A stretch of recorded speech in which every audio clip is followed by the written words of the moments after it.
Today, we're going to be talking about one of the most requested mega mansions in LA that we've ever talked about here on the channel before. The thing is, though, it's not exactly a mansion yet. This house is still actually half built. It's been under construction for around 8 years now. And like most of these monster properties around LA, over the course of those 8 years, this property has been the source of plenty of controversy. At one point, the owner was trying to build the biggest mansion that the city had ever heard of. The final building size on this one was never crystal clear, but some people were citing that the plans were calling for a 139,000 square foot house. Yes, you heard that right, a 139,000 square foot house. Those plans were axed, though, following intense neighbor opposition. These neighbors were convinced that the owner was not trying to build a house. He was trying to just build a big party mansion. The place was originally planned to have 3 swimming pools, a helipad, tennis pavilions, 6 bars,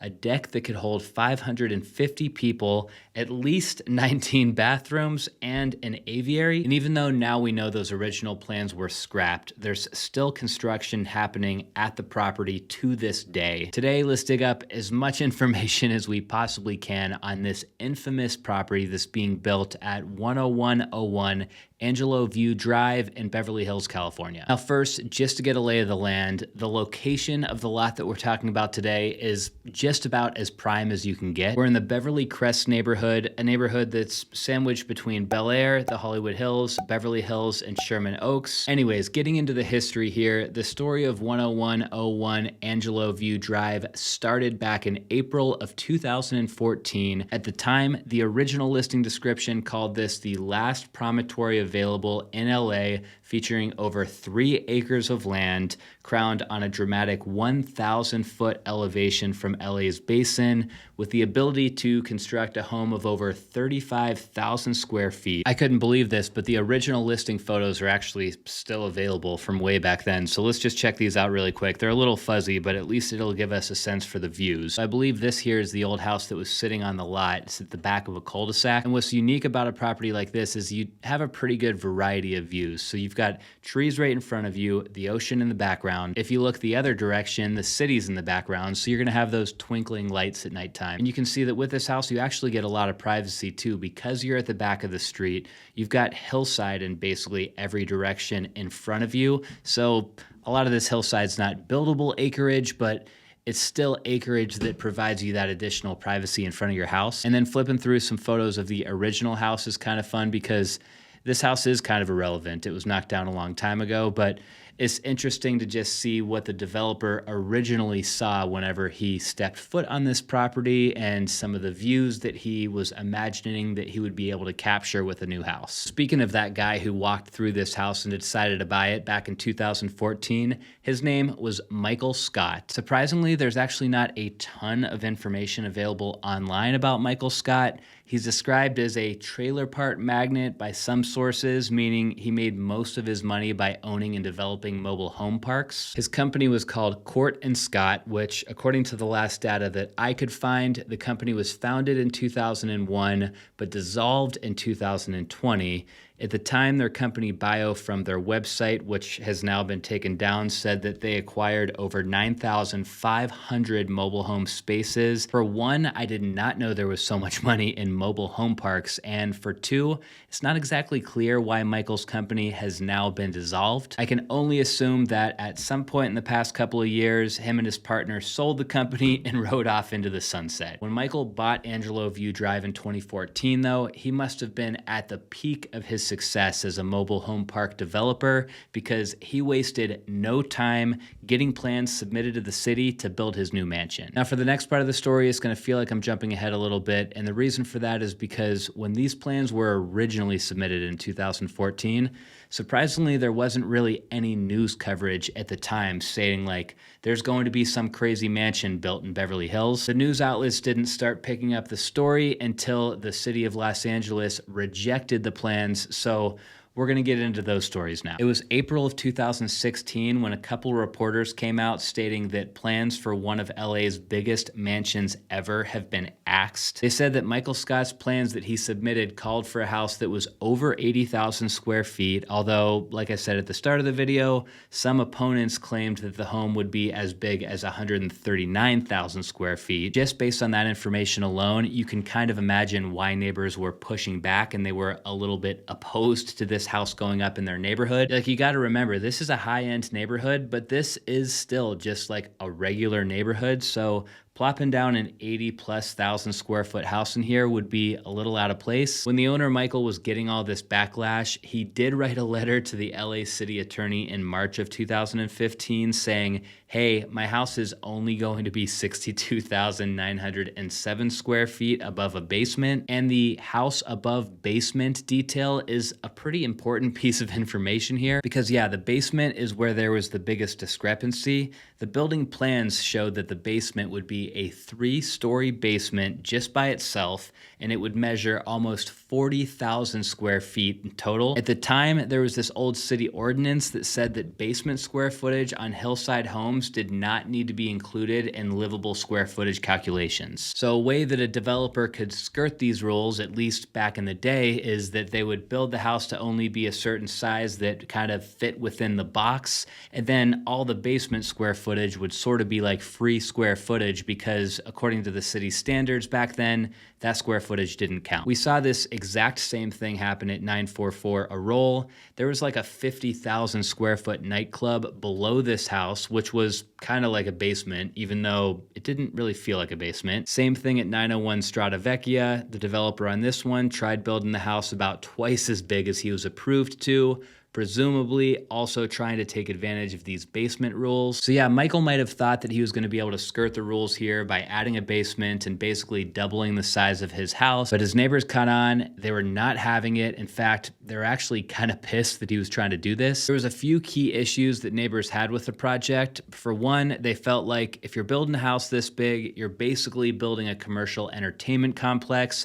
You're not building a single family home. But the neighbors were also losing it over what the construction process would look like. The development here was going to require hauling out over 50,000 cubic yards of dirt from the building site, which would have stopped traffic on Benedict Canyon for 15 minutes every hour, with over 10,000 hauling trips needing to be completed, and this would carry on for at least a year. So just picture that for a second. If you're a neighbor and you live down this street and you're trying to go to work every day or come home from work every day or do anything else for that matter, it would be highly likely that at least once per day for at least a year, you wouldn't be able to leave your house or you wouldn't be able to get back to your house because the street that your house is on is closed for construction. At one point, the owner, Michael, tried to say, hey, I don't need to take all of my dirt down Benedict Canyon. I just need access to the property below, and then I'll ferry my soil down the hill to trucks down there. Well, as it turns out, the guy who owns the property below was not cool with dirt being dragged across his property during construction. In fact, he wasn't just opposed to dirt being transported across his property. He was opposed to the entire development happening up the hill from his house altogether. Another red flag with this whole situation was not just what's going to happen during the construction process, but everyone was also worried what was going to happen after the house was ultimately finished. I mean, Michael Scott lived in a neighboring neighborhood called Beverly Park, but he flat out told the Wall Street Journal in January of 2015 that the rules in Beverly Park were a little restricted and cramping his style. He said that Beverly Park mandates that parties with more than 20 guests have to have valet parking, and there has to be a staff member at the front gate during the party, which makes it hard for him to throw impromptu gatherings. You can't make this stuff up. Like, talk about a first world problem. Just to further validate Michael's love for partying, I found this article from 2013 titled "A Gander Inside the Michael Scott Estate." It starts by saying Michael Scott, the self-made entrepreneur and social captain of Beverly Hills, isn't your typical LA industry business mogul. They say he throws back to the community and his friends through charitable donations and fun gatherings for those in his inner circle. In other words, he's a party animal. This entire article is dedicated to showing off one of his parties. Even back in 2013, Michael was hosting weekend parties and weekday dinner parties. His guest list always end up being full of models and celebrities. Of course, he makes sure that there's chefs, there's bartenders, and there's DJs staff. And his mansion has actually been the source of a bunch of photo shoots too, which means that it's been indirectly featured in a bunch of magazines over the years. Let's be real, there's nothing wrong with throwing a party for your friends and family every now and again, but when you're known as the LA party guy and then you're trying to build a 139,000 square foot house in the middle of a neighborhood, it's no wonder that the neighbors are going to be kind of freaking out. Nowadays, if you go onto Google Satellite View, the most recent images show that despite his original plans getting rejected by the city, there is very obviously a huge house that's getting built here. Google Street View shows even more evidence that work is happening. These images are from about a year ago, and there's workers on site currently doing work. And the most recent footage I could find was this guy here on TikTok. He visited the site a couple of months ago, and in his video, the house is in the background and still most definitely being worked on. What's crazy is that it was back in 2017 when Michael's newer plans had been officially approved according to this website. They start by saying, over the last several days, Save Our Hillsides has been talking with Michael Scott and his reps about how he could address the concerns about his proposed house. And they're grateful to state that at this point, after much conversation, Mr. Scott agreed to a number of reductions that go to the heart of what many of us have been concerned about for years. This new, smaller, revised project had a 47,000 square foot reduction in floor area. There was a 30,000 square foot reduction in the deck areas. He was adding 26,000 square feet of green landscaped areas. There was a 51% reduction in the size of the pools. And then check this out. This is probably the most interesting part. So he's going to be able to do a 99.8% reduction in the total dirt export that we were talking about a minute ago.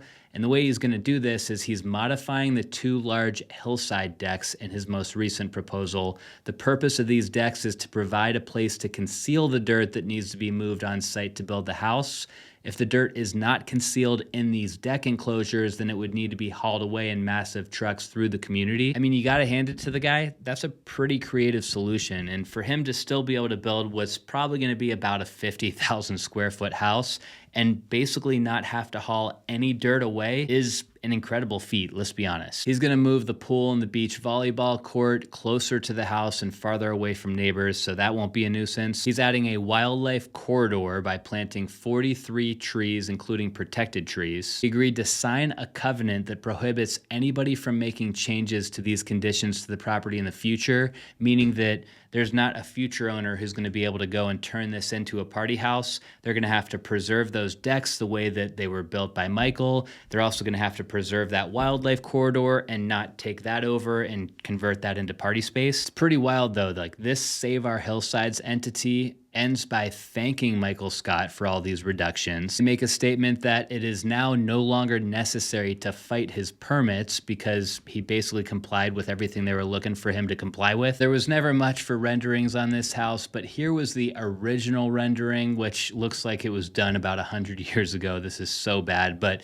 you can just see that they exaggerate all the cars that are going to be in the street, all the people who are going to be partying on the decks and in the volleyball court. And then this is the most recent and only updated rendering showing those 2017 revisions. You can see that it's much more green on the hillside side of the house and that everything is kind of tucked up closer to the house itself, like the parking over here, the sports deck, which appears to be up on top of the garage, and then the pool that wraps around the house. As far as I could tell, if I had to guess, just looking at the conditions of this site as of today, Michael has at least 3 more years worth of construction to do here before the house is finished. It makes me wonder if by the time he's done with it, if he even cares about having a massive party house in Beverly Crest as much as he did way back in 2014. I guess we can cross our fingers that by the time he finishes it, he just has a change of heart and decides to list it for sale instead of move in there. That way we get to actually see how this infamous property turned out. Hope you guys enjoyed the episode. I'll see you next week.